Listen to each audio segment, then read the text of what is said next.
BC లీడర్లు ఏకమయ్యేనా? ఖచ్చితంగా ఏకమవుతారు, ఏకమయ్యారు. అందరి మనసుల్లోకి బీసీ వాదం చొరబడ్డది, డౌటే లేదు అక్కడ. ఇప్పుడు తాత్కాలికంగా కాంగ్రెస్ బీఆర్ఎస్ బీజేపీ మా బీసీ నాయకులను అవసరాల కొద్దిగా వాడుతుండవచ్చు, కానీ బీసీలు అంతా తెలంగాణ రాష్ట్రంలో ఒకే తాటి మీదకి వచ్చే రోజు దగ్గరలోనే ఉంది.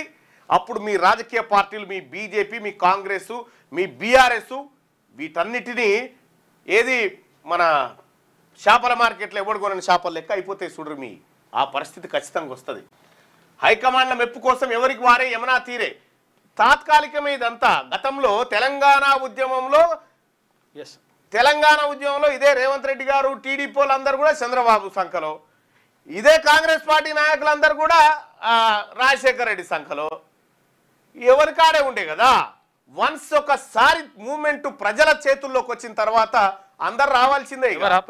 బీసీ ఉద్యమం కూడా గదే. పార్టీలకు అతీతంగా ఢిల్లీకి తరలి రావాలని ఇప్పటికే బీసీ మంత్రుల పిలుపు.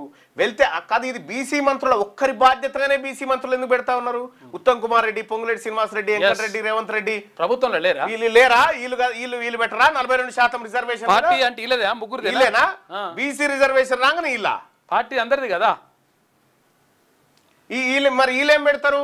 మూసీ ప్రక్షాళన, భూముల అమ్మకాలు, 1000 కోట్ల బడ్జెట్ శాంక్షన్, గివి ఆయిలే. సంకట స్థితిలో బీజేపీ బీఆర్ఎస్ బీసీ నేతలు ఇకనైనా ఏకతాటిపైకి రావాలంటున్న బీసీ సంఘాలు. వెళ్తే అధిష్టానాల కోపం, వెళ్ళకుంటే రాజకీయంగా నష్టమట. ఎట్టి పరిస్థితిలో ఎవడు బీసీలకు ద్రోహం చేస్తూ అగ్రవర్ణాల సంకల చేరినా వాని రాజకీయంగా ఖచ్చితంగా సమాధి చేసుడే. అన్ని పార్టీల ప్రెసిడెంట్లకు సీఎం లేఖలు.